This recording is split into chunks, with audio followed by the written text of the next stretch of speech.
Olá pessoal, tudo bem? Sejam bem-vindos a mais uma live. Meu nome é Juliana, eu sou acadêmica do curso de História da Universidade de Passo Fundo e estagiária aqui do MHR. O museu pertence à Prefeitura Municipal de Passo Fundo, está vinculado à Vice-Reitoria de Extensão e Assuntos Comunitários da UPF. Agora, por conta da pandemia, o museu se mantém fechado, nós estamos trabalhando remotamente. Esperamos que as coisas melhorem logo, para que a gente possa retornar às atividades, para que a gente possa retornar a receber visitação. Quem se interessar em visitar o museu após a pandemia, a visitação é gratuita. A gente está preparando bastante coisa legal, vai ter bastante novidade. Então, fiquem ligados, acompanhem as redes sociais dos museus, que a gente vai postando tudo ali. Bom, a nossa live de hoje é sobre patrimônio histórico-cultural, que entra dentro da programação do Dia Estadual do Patrimônio, e falaremos também sobre alguns monumentos aqui de Passo Fundo. O nosso convidado de hoje é o Diego Bassim. Vamos só esperar ele entrar aqui na live, que daí eu aceito ele. Vamos aguardar a conexão e aí a gente já inicia. Ele já entrou aqui, só vamos esperar solicitar e aí a gente já inicia. Vamos ver. Só aguardar a conexão.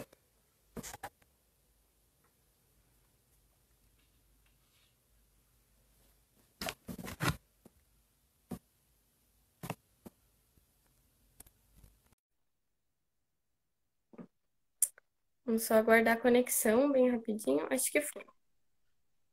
Olá, Diego, tudo bem? Olá, tudo bem?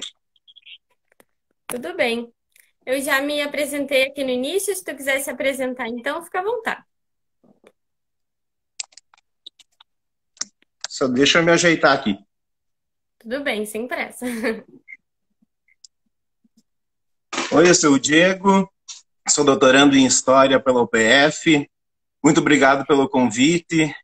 O mês de agosto ele é bem representativo para se discutir patrimônio histórico e cultural. E aí a gente tem alguns bens patrimoniais na cidade de Passo Fundo que eu acho que eles merecem serem rememorados e discutidos hoje em dia.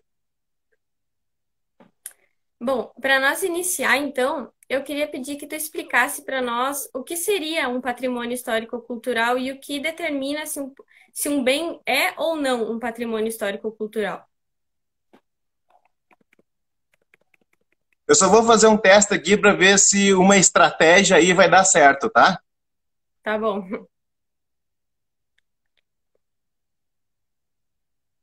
Eu acho que a câmera inverteu, né?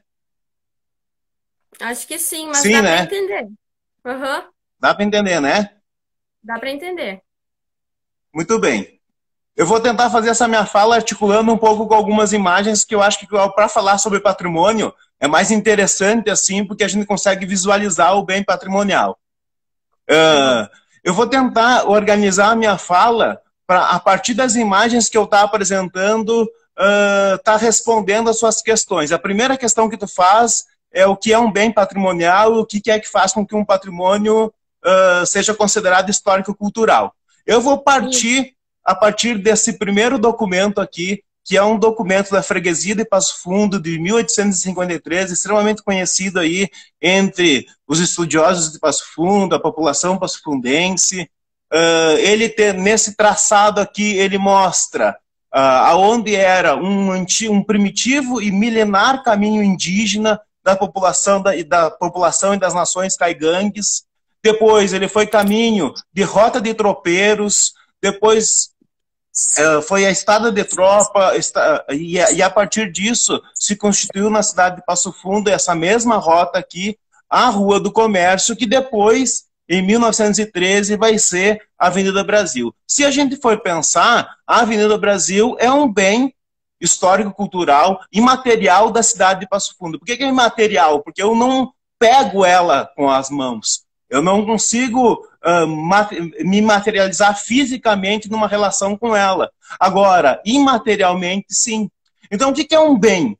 Um bem, de certa forma, ela é uma unidade de preservação patrimonial. Falando de uma forma mais simples, uma coisa estranha, né? Mas talvez é aquilo com que as pessoas se identificam e ao se identificarem, veem isso como um resultado de um produto, como resultado de um testemunho histórico de alguma tradição artística, arqueológica, paisagística, e ela está inserida dentro da cultura e da memória de um povo. Então, quando eu falo Avenida Brasil, a Avenida Brasil ela pode apresentar para mim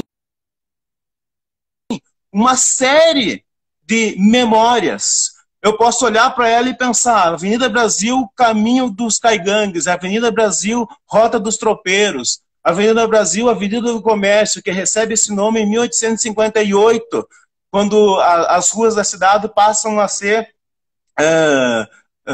nomeadas de uma forma diferente a partir do processo de emancipação municipal que se deu em 1857. E a partir desse momento, então, a gente tem o quê? A gente tem, presumo eu, estipulado minimamente o que seria um bem patrimonial, sabendo que ele pode ser material ou imaterial. No caso que eu estou utilizando aqui, eu estou utilizando o exemplo aí da Avenida Brasil. E eu uso o exemplo da Avenida Brasil para tentar focar principalmente nesse ponto aqui, que agora eu deixo ele mais vermelhinho. Porque mais ou menos nesse ponto aqui é onde estava uma aguada, que depois vai receber o nome de Chafariz da Mãe Preta. Ou seja, quando esse local aqui era uma rota de tropeiro, vocês podem perceber que aqui tem um mato, chamado de Mato do Barão, e aqui tem uma outra parte também que era mato. Aqui, então, era uma boca de campo, onde ficava bom para os tropeiros pararem, para pernoitar, era um lugar seguro de possíveis ataques caigangues e tinha uma água potável próxima. Quando eu falo que é uma boca de mato, não é à toa que o nome dessa região se dá de nome Boqueirão, justamente por ser esse lugar, essa região, aonde então esses primeiros habitantes resolveram parar para morar. Então, o Chafariz da Mãe Preta, ele é um dos monumentos mais significativos da história de Passo Fundo, porque ele permeia desde essas primeiras habitações ou populações caigangues que preambulavam aí por esse território até os dias de hoje. Então é bem possível a gente contar uma história de Passo Fundo a partir desses bens aí patrimoniais. Então, eu optei também por trazer algumas outras imagens aí de Passo Fundo enquanto Rua do Comércio, então, e depois Passo Fundo aí na década de 1961, já mais urbanizada. Passo Fundo, pelo incrível que pareça, tem uma curiosidade, por causa que os códigos de possuras municipais, desde 1904 até 1950, eles previam que todo e qualquer passofundense tinha responsabilidade com a extinção das formigas, porque as formigas eram um mal tremendo naquela época, porque eles poderiam destruir o processo paisagístico que estava se construindo no início do século XX, que era a arborização da Avenida Central. E aí, então, se a pessoa não extinguisse as formigas, ela poderia ser multada. Talvez o resultado dessa pressão aí sobre os passofundenses da época legou o aspecto paisagístico que a Avenida Brasil tem e continua tendo até hoje. Então, o meu primeiro bem que eu tentei mostrar aí sobre a cidade de Passo Fundo foi a Avenida Brasil, uma relação muito mais imaterial como o bem patrimonial. Um segundo bem patrimonial que eu vou falar é sobre o Banco da Província, que é um bem um pouco diferente, por causa que ele é um bem histórico-cultural, uma edificação, então ele é um bem histórico-cultural material. Curiosamente, o Banco da Província, ele é construído aí mais ou menos em 1920, e até os dias de hoje ele abriga ainda uma instituição bancária, que é o Banco Itaú. É um bem tombado enquanto patrimônio histórico-cultural do município de Passo Fundo. E já que eu comentei que esse bem ele é tombado, talvez seria legal a gente pensar também o que é esse processo, então, de tombamento. processo de tombamento ele é um ato administrativo que ele pode ser realizado pelas 3 esferas dos poderes, pode ser tanto poder municipal, estadual, ou poder federal, ou até mesmo uma instituição internacional está motivando isso, e ele tem o principal objetivo de preservar, eu acredito que a expressão mais correta seria de salvaguardar esse bem histórico, cultural, que pode ser um bem arquitetônico, pode ser ambiental, ele pode ser arqueológico, e o grande objetivo desse ato administrativo é fazer com que esse bem ele não seja destruído ou seja descaracterizado. No caso do Banco da Província, a gente consegue perceber muito bem isso. A gente tem o prédio mais ou menos na época em que ele é edificado, e se a gente for ver, ele mantém boa parte das suas características originais, por mais que internamente ele tenha sido completamente modificado. Mas se a gente for ver um ato de tombamento, ele consegue então preservar o bem, para que ele não se destrua a partir do tempo e que a partir de qualquer tipo de ato de reconstrução, remodelação, ele ainda consiga preservar as suas características originárias. Aí a gente tem um prédio que é muito conhecido da gente, que é o prédio onde hoje abriga aí os 2 museus, que é o Museu Histórico Regional e o Museu de Artes, o Ruth Schneider.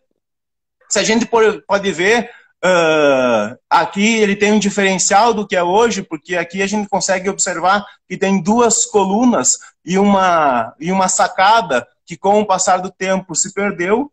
Na outra imagem aqui a gente tem novamente o museu já sem aquela sacada da imagem anterior, e além disso a gente tem um conjunto histórico-cultural aí da cidade de Passo Fundo. Esse conjunto é o prédio que antigamente abrigou a Intendência Municipal, hoje então Museu Histórico Regional, o prédio que hoje em dia é o Teatro Múcio de Castro, e esse teatro aí, hoje em dia, o prédio é o teatro, ele abrigou já o Poder Legislativo do município de Passo Fundo, era a Câmara de Vereadores, então, ali entre 1940 e 1979, foi sede também do Poder Judiciário aí em Passo Fundo, em 1911.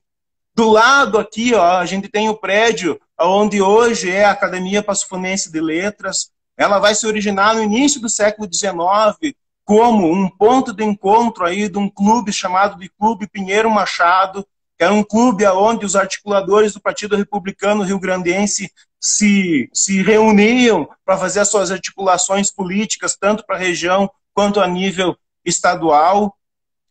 Esse prédio aqui também, na década aí de 1938, vai estar abrigando o Grêmio Passofundense de Letras, a Biblioteca Pública Municipal, o Instituto Histórico de Passo Fundo, e em 1960 vai ser inaugurado, então, enquanto sede aí da Academia Passofundense de Letras.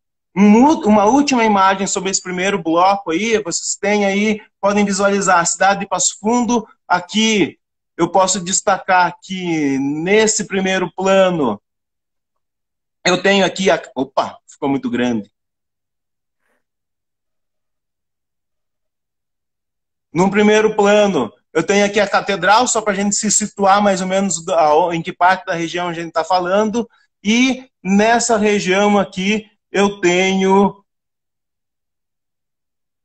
a Gare, hoje extremamente remodelada.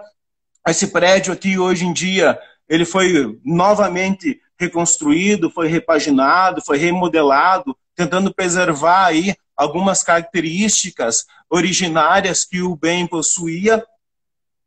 E por uma outra curiosidade é que mais ou menos nas imediações desse prédio aqui era a estação rodoviária de Passo Fundo na época. Mas por que eu estou falando desses bens, de certa forma? Porque todos esses bens, no seu conjunto, eles foram basicamente tombados enquanto patrimônio histórico-cultural da cidade de Passo Fundo na década de 90.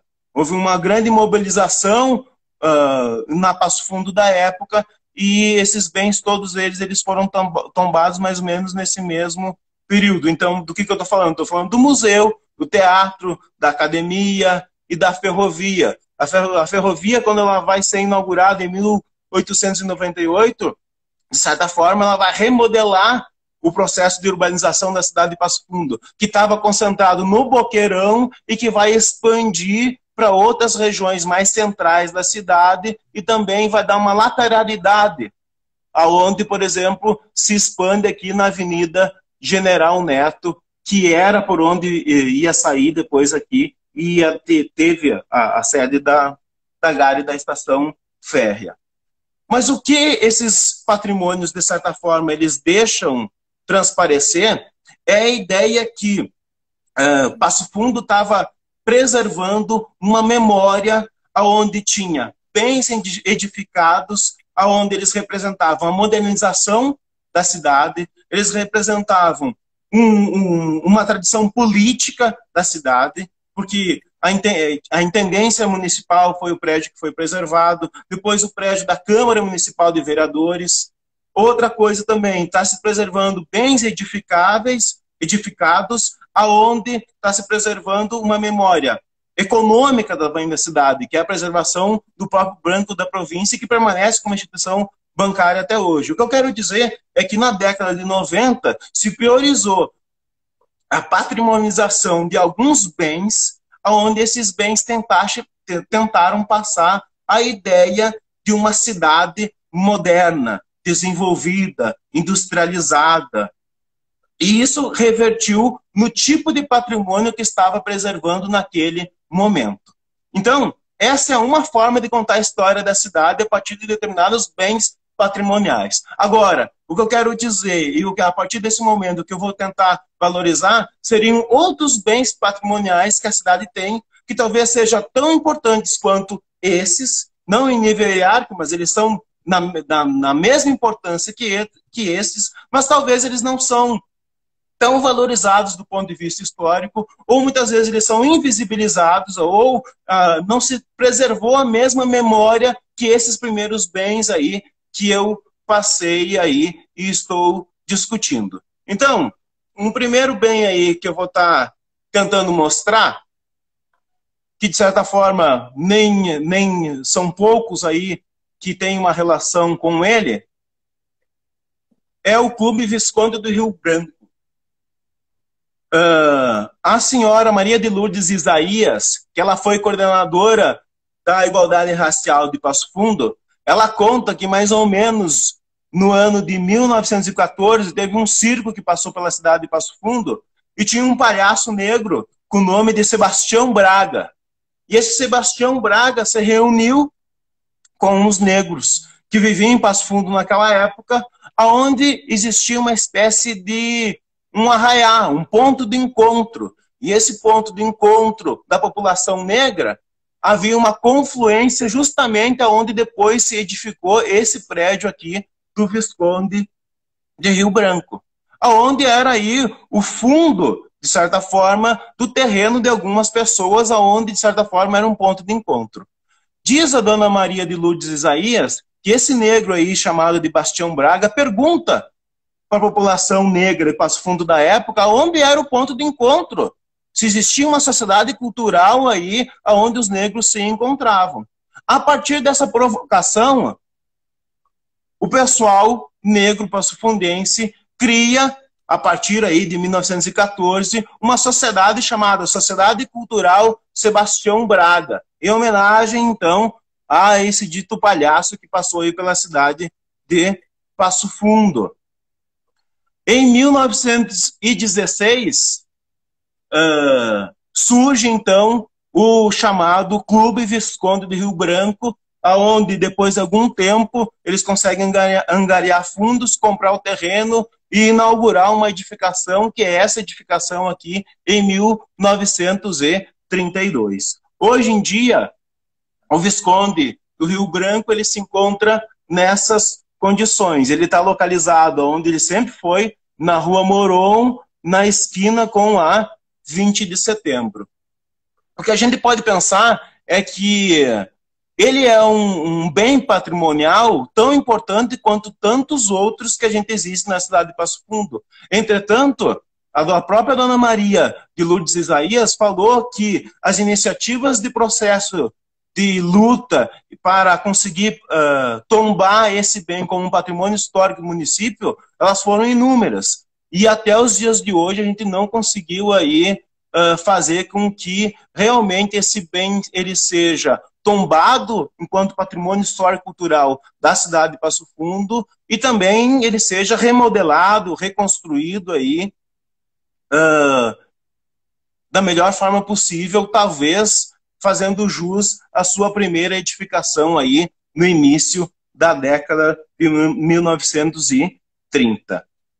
Então, esse é o primeiro caso aí de questão patrimonial, onde, de certa forma, a gente tem uma memória histórica muito bem construída de um bem patrimonial, mas a gente não tem aí o caso do tombamento como estratégia administrativa para salvaguardar esse patrimônio de casos como, por exemplo, de destruição, de mutilação, que ao destruir esse bem, se mutila a própria história de Passo Fundo. E se cria uma invisibilidade muito grande a um grupo étnico-racial que participou ativamente na construção da cidade de Passo Fundo, que é os negros e os afrodescendentes. Outra memória que a gente tem, e que, de certa forma, é bom lembrar, é sobre a capela de São Miguel, onde tem a romaria em homenagem, em honra aí de São Miguel Arcanjo. Esse aqui é diferente, por causa que esse bem aqui, a capela de São Miguel, ela é tombada como um patrimônio histórico-cultural do município de Passo Fundo desde 1991.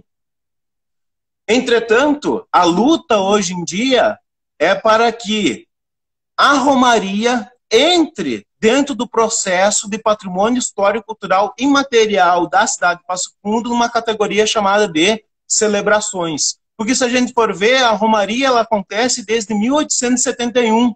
A gente vai fazer aí 150 anos de experiências religiosas a partir aí dos devotos. E ela tem uma história bem significativa, que tem tudo a ver aí com a história dos negros e dos afrodescendentes em Passo Fundo. A origem, então, aí da devoção e da romaria em honra a São Miguel, ela se articula aí a partir de duas personalidades. Um é o Senhor Generoso e o outro é o Senhor Isaías, pai e filho, que foram para a Guerra do Paraguai. Ao regressarem da Guerra do Paraguai, passando pela região missioneira, eles encontram, então, uma imagem de São Miguel à beira aí de um alagado, de um riacho, e eles trazem essa imagem para Passo Fundo. E ao trazerem essa imagem para Passo Fundo, aí, se organiza aí a romaria e a devoção em homenagem a São Miguel. Então aqui a gente tem dois casos que eu gostaria de destacar. O primeiro caso é que a capela, fisicamente, ela é um patrimônio já construído, com ato administrativo que salvaguarda esse bem já edificado. Entretanto, além dele ser um patrimônio material, há construído acerca dele toda uma representatividade imaterial, que são as próprias celebrações e a própria romaria que se articula aí há mais ou menos 150 anos na cidade de Passo Fundo. E para que seja protegido, então, nada mais justo do que um ato administrativo que integra o bem aí da capela e da romaria com um patrimônio histórico-cultural da cidade de Passo Fundo. E que, se a gente for ver, a capela São Miguel, ela também, para alguns, ela tem uma relação com o chafariz da Mãe Preta, porque diz que o chafariz da Mãe Preta ele possui propriedades milagrosas. Várias pessoas utilizavam a água do chafariz para benzer, então ele teria propriedades curativas. Mas também se diz que o chafariz da Mãe Preta, daquele que tomar a água da Mãe Preta, sempre retornará àquele lugar. E aí esse é um detalhe importante, porque diz que retornará àquele lugar. Qual é o lugar? O lugar da chafariz da Mãe Preta, onde se desprendeu todo o mito do chafariz. Por associação, começou a se dizer que aquele lugar era a própria cidade de Passo Fundo. E aí se construiu a ideia que quem tomar da água do chafariz, cedo ou tarde, retornará à cidade de Passo Fundo. Para alguns dizem que o próprio Senhor Generoso e o Senhor Isaías tomaram da água do chafariz antes de ir para a Guerra do Paraguai. E justamente por esse fato é que eles voltam vivos, encontram a imagem de São Miguel e aí trazendo para cá, na região ali, fundo então a tradição religiosa da Romaria de São Miguel. Há uma inter-relação entre uma certa religiosidade que depois se constitui como uma religiosidade católica, mas um sincretismo afrodescendente da questão de se benzer e de propriedades milagrosas que teriam, e curativas que teria esse benzimento. Passando aí, só um pouquinho que eu errei aqui. Tudo bem. Aqui. Vou começar a falar sobre o chafariz da Mãe Preta. E a primeira coisa que as pessoas falam é o seguinte: pô, não pode ser um chafariz, porque chafariz existe esguicho d'água e joga água a tudo quanto é lado. Aí eu vou dizer para vocês o seguinte: chafariz é um termo utilizado desde o século XIX para designar um lugar onde tinha uma fonte d'água e essa fonte d'água servia para o abastecimento público de alguma população. E aí, o que eu estou mostrando para vocês é o chafariz do Lagarto no ano de 1851, que é uma imagem que faz parte do acervo da Biblioteca Pública Nacional.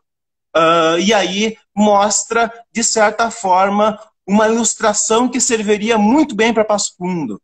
Porque o chafariz da Mãe Preta, ele é utilizado como abastecimento da água, e aí conta-se que quem fazia o abastecimento da água da cidade de Passo Fundo era a mão de obra escravizada que existia naquele período. Então, eu posso criar uma relação bem interessante de compreender como que era a vida dos passofundenses lá em 1800 a partir dessa imagem. A única diferença é que, por exemplo, assim, o chafariz do Lagarto, no Rio de Janeiro, que é essa imagem aqui, ele é tombado como patrimônio histórico, cultural e material do Rio de Janeiro pelo IPHAN, que é o Instituto do Patrimônio Histórico Artístico Nacional.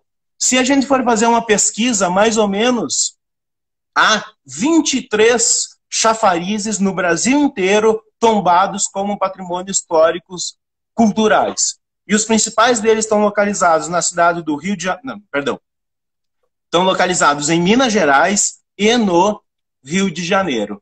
Então, por que eu estou discutindo isso? Porque, para mim, o chafariz da Mãe Preta é um dos monumentos mais representativos da história de Passo Fundo. Porque ele perpassa desde o século XIX até os dias que a gente vive hoje. E, para mim, soa muito estranho ele não ser um bem tombado historicamente aí como um patrimônio histórico-cultural da cidade de Passo Fundo. Trago esse exemplo para dizer que, sim, chafarizes são monumentos, são lugares representativos aonde pode haver uma intervenção administrativa do poder público tombando esse espaço como um bem patrimonial, como já ocorre, por exemplo, em inúmeros lugares, citando aí o caso de Minas Gerais e do Rio de Janeiro.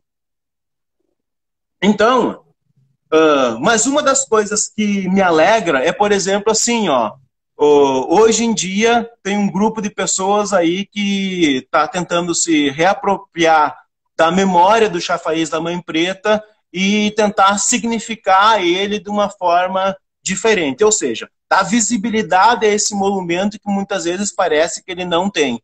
E aí, o que me chamou a atenção aí nas redes sociais foi a perspectiva aí de um pessoal que está chamando aí as batalhas de MCs de A Batalha da Mãe Preta.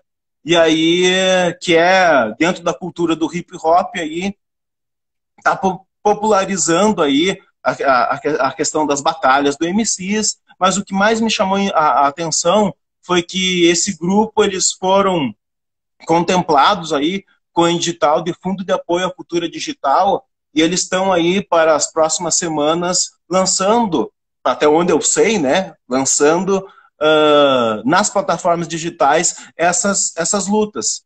E aí, para mim, o mais significativo é a valorização que essas batalhas de MC vão estar fazendo para a valorização do patrimônio histórico-cultural, que é o chafariz da Mãe Preta. Colado aí com uma responsabilidade social, com conotações de lutas sociais. Então, para mim, por mais que a realidade do chafariz de Passo Fundo ela seja um pouco dramática do ponto de vista administrativo, que não há uma proteção efetiva, mas, de certa forma, para mim, é muito salutar compreender que existem iniciativas hoje em dia que passam a rememorar esse patrimônio, que passam, com isso, valorizar e mais, aproximar a memória do patrimônio a essas novas gerações que estão vindo. Então, para mim, isso realmente é bem significativo.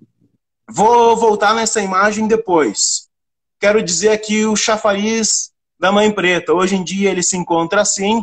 Vocês podem encontrar aí nele uma placa que não existe mais, né, que conta a lenda da Mamãe Caigangue, a lenda da Mãe Preta, um busto. Esse busto ele foi criado em 1982.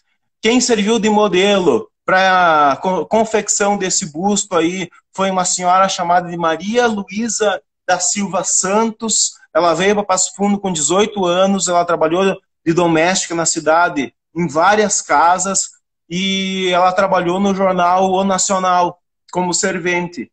E o proprietário do Jornal Nacional naquele momento era o senhor Múcio de Castro. Com a edificação do chafariz em 1982, ela é convidada para posar aí, e aí ela tem o seu rosto eternizado como a Mãe Mariana da lenda do chafariz da Mãe Preta.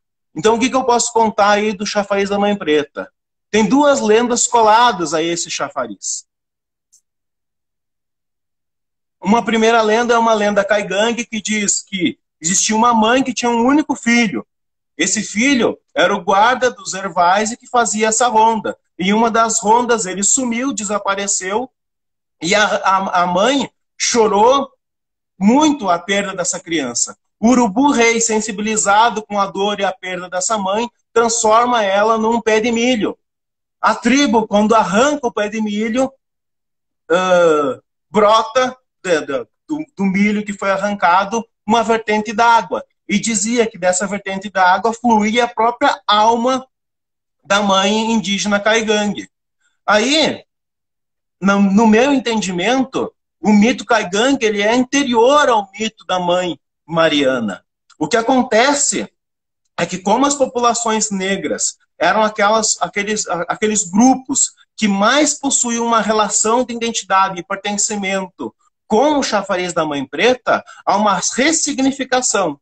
E de uma mãe indígena surge uma mãe negra, chamada de Mariana, que, conforme a tradição histórica passofundense, diz que ela vem para a cidade de Passo Fundo junto com o Cabo Neves entre 1827 e 1828, e ela tinha um único filho. Esse único filho era o amor da vida dela. E esse filho ele se perde. A mãe Mariana, sentindo a dor da perda do filho, chora enormemente esse problema, até que Jesus menino, sensibilizado com a dor de Mãe Mariana, vem ao encontro dela e diz o seguinte: seu filho se encontra na mansão celeste.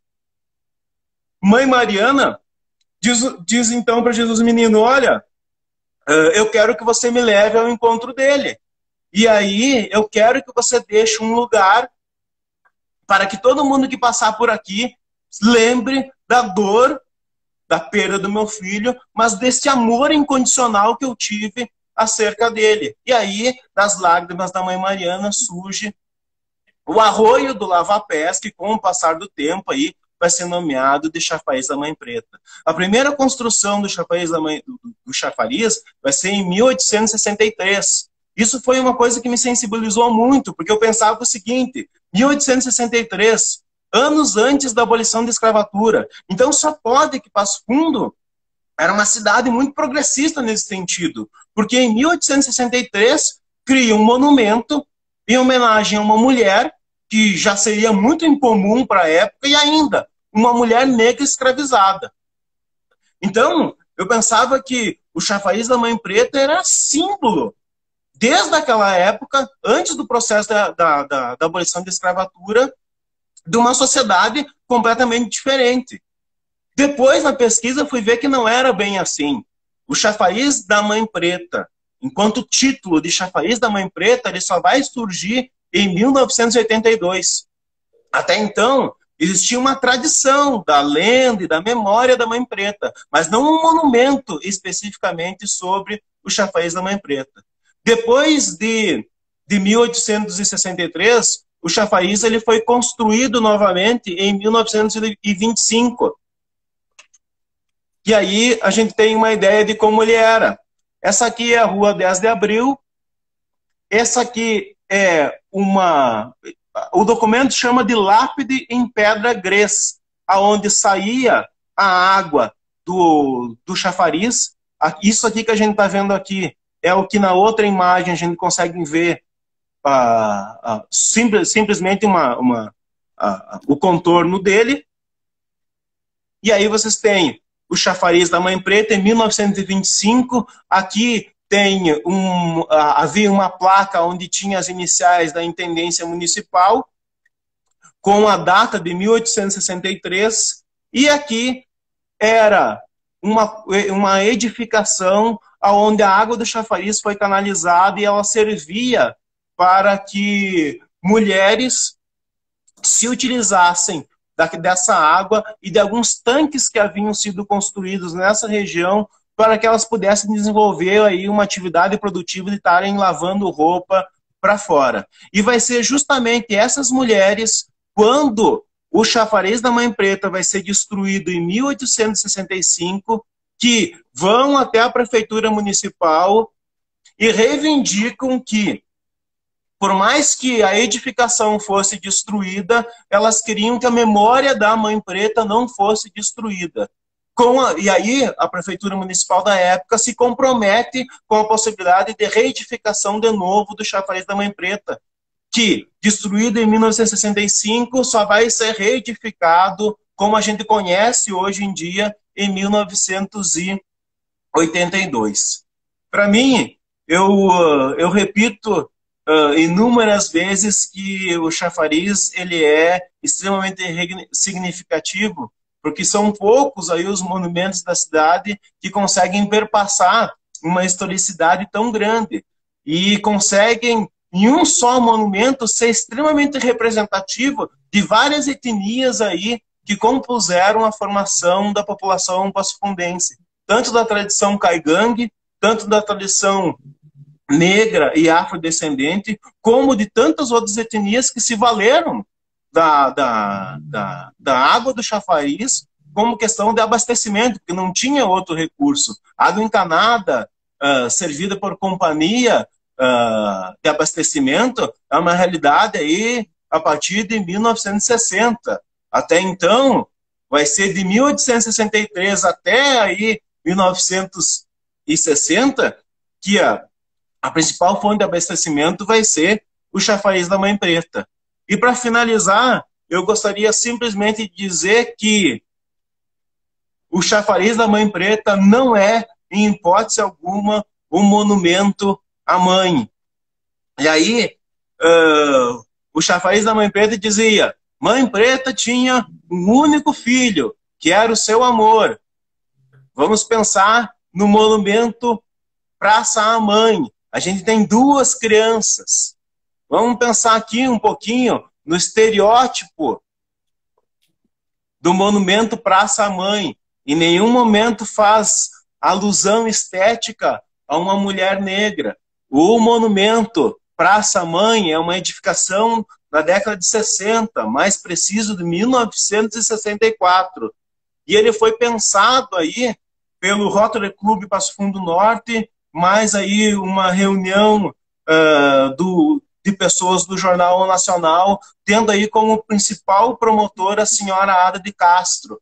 Eu tive a oportunidade de conversar com a senhora Ada de Castro quando ela estava viva, e ela, na época em que ela idealizou o Monumento à Mãe, ela recebeu aí uma identificação da mãe do Monumento à Mãe. E ela afirmava seguramente que o monumento Praça à Mãe é um monumento Praça à Mãe. Qual mãe? A todas as mães. E não possui uma relação direta com o chafariz da Mãe Preta. Ou seja, o chafariz da Mãe Preta, ele é único. E ele consegue reconstruir em vários aspectos aí a historicidade da cidade de Passo Fundo. Eu comecei a falar e não deixei você falar nada, né? Mas tudo bem. A história de Passo Fundo, ela é muito bonita, né? Eu sempre falo isso, é muito grande a história de Passo Fundo. E é muito importante falar sobre isso, porque tudo que tu falou até agora tem a ver com cultura, né? A gente nasce e cresce no meio cultural e a gente vai se apropriando dele e tem coisas que a gente vai pegando para nós que estão nesse meio cultural que a gente está inserido.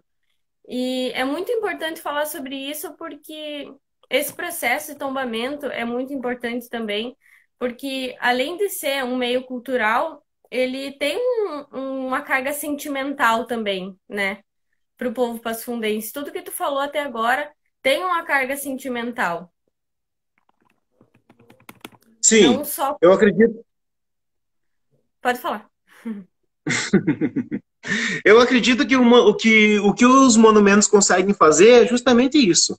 Eles conseguem mobilizar sentimentalmente um sentimento de pertencimento. Eu me sinto arraigado, vinculado àquele lugar, porque aquele lugar me traz algumas memórias. E essas memórias me dizem, você faz parte dessa região.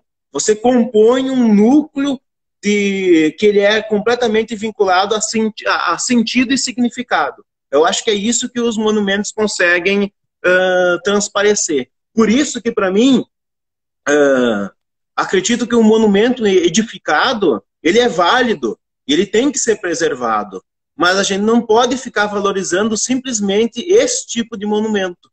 Por isso que eu fiz questão aí de trazer a memória aí da Mãe Preta, trazer um pouco da memória da Avenida Brasil, que de certa forma se confunde com a própria história da cidade de Passo Fundo, e a história da Avenida Brasil se confunde com a memória do chafariz da Mãe Preta, porque de certa forma tá no mesmo, ela se articula no mesmo espaço geográfico.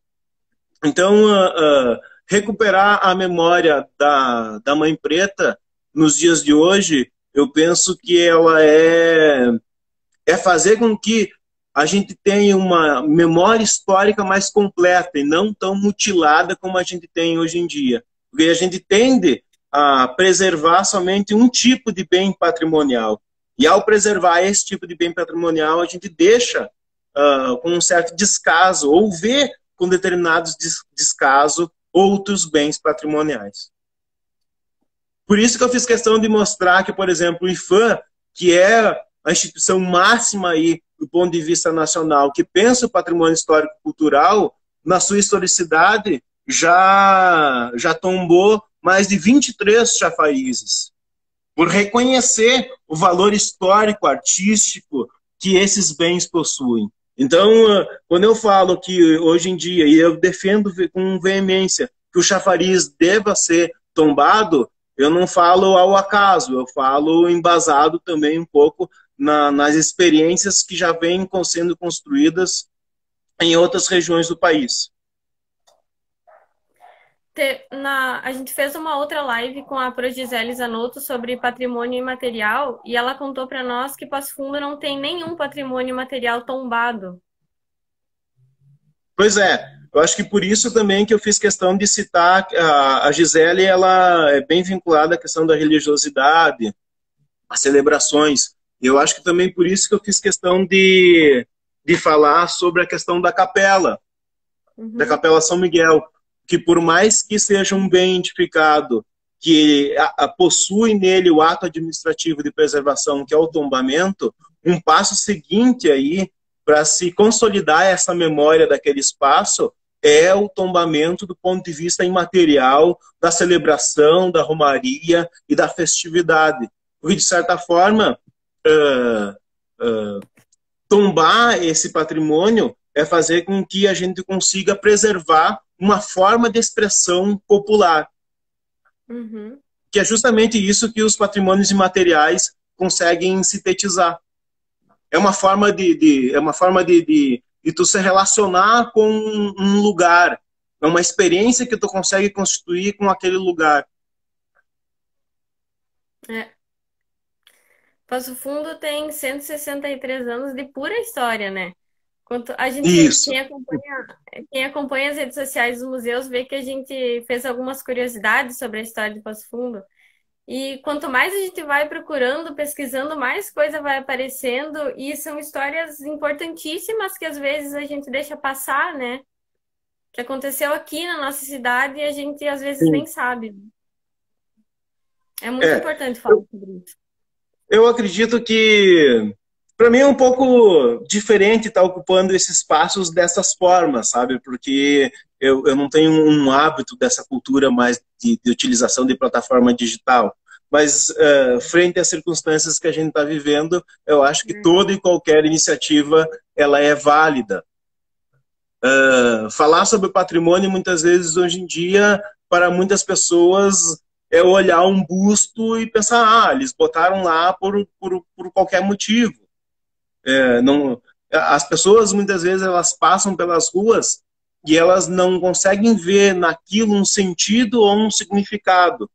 E a gente tem que levar em consideração também que isso, no decorrer dos anos, ele vem sim mudando. A própria UPF e o curso de História incentivaram muito. Como, por exemplo, teve o projeto Patrimônio em diversas edições. E em uma dessas edições, a relação da UPF, dos acadêmicos envolvidos com a escola e a educação básica, ela foi muito grande, até mesmo com os professores, que são aqueles que vão estar formando uma memória, rememorando essa memória. Então, eu acredito que, por mais que a situação ela não seja perfeita, existem iniciativas que são louváveis, como a possibilidade aí dessa ação que o museu está movendo justamente para a gente estar discutindo esses bens patrimoniais, mas ao mesmo tempo eu vejo que tem muita coisa a ser feita. E essa muita coisa ainda a ser feita, ela não é só um voluntarismo por parte de pesquisadores ou por parte de pessoas que possuem uma relação direta com o bem patrimonial.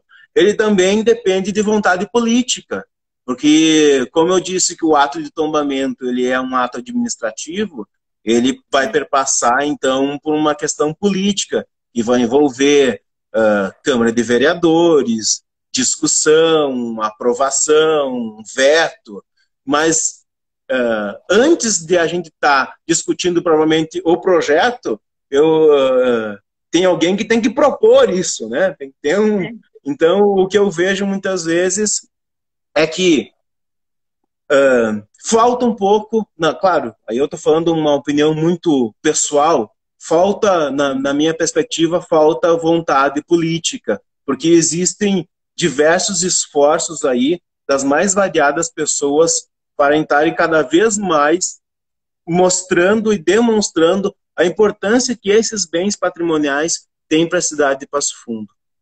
E outra, né, a gente comemora os 163 anos do ponto de vista político-administrativo. Então, a gente tem uma história aí que pode ter mais de 2.000 anos aí de ocupação do território, com vestígios arqueológicos aí que demonstram a ocupação do território por nações aí de várias etnias, e entre essas etnias a principal, a Caigangue, que de certa forma também é um patrimônio histórico-cultural do ponto de vista arqueológico. Com certeza. E Mas a gente vai fazendo a nossa parte, né? Conversando sobre isso e passando a informação. A nossa live de hoje foi muito boa porque a gente aprendeu muito contigo. Tu contando isso, eu aposto que o pessoal que está assistindo aprendeu um monte também. E é sempre importante a gente não pode deixar esquecer disso, sempre indo comentando. E a live de hoje foi muito boa porque a gente aprendeu um monte. Eu aprendi um monte contigo, que tinha coisa a gente, que nem o da Mãe Preta, que tu citou bastante. Tem dois lados, a gente fica dividido, a gente não sabe em qual a gente Uhum. acredita. É muito interessante falar sobre isso. É muito bom, é E assim, sempre. pela mãe, o chafariz da Mãe Preta é muito curioso, né? Porque quando a gente diz para as pessoas assim, não, o chafariz da Mãe Preta é o chafariz da Mãe Preta, a Praça da Mãe é a Praça da Mãe. E um não tem relação com o outro. Dependendo para quem você diz isso, nossa, a pessoa se magoa profundamente, pedir assim, não, não, você está completamente errado. Os meus pais me ensinaram que ó, a Praça da Mãe rememora a lenda da Mãe Preta. Não é assim, não, sabe? Então, de certa forma, mobiliza o que a gente está dizendo. O patrimônio vai mobilizar sentimentos, e dentro desses sentimentos podem ser os mais afetivos possíveis, noções de pertencimento, de identidade. E para mim eu só tenho a agradecer a oportunidade. Eu espero realmente que tenha sido válida a discussão. Eu quis da melhor forma possível ilustrar isso. Eu não sei como é que propriamente pode ter ficado para quem estava assistindo, mas eu fui muito bem intencionado em tentar falar e articular as imagens daquilo que eu estava produzindo, porque para acreditar que é mais fácil de tu conseguir compreender a discussão que estava sendo feita. Eu novamente reitero o meu agradecimento, tá? Principalmente ao convite, ao pessoal do museu, a você pela sua intermediação, e meu muito obrigado mesmo. A gente que te agradece também, a live foi muito boa. Tu se disponibilizar para vir aqui falar com a gente é muito importante. Eu acredito que quem estava assistindo também aproveitou bastante. Então, parabéns também, obrigada. Obrigado pela equipe toda, eu agradeço em nome da equipe. Então tá, muito obrigado mesmo, viu? Parabéns pela iniciativa. Obrigada. Então, tchau, boa noite.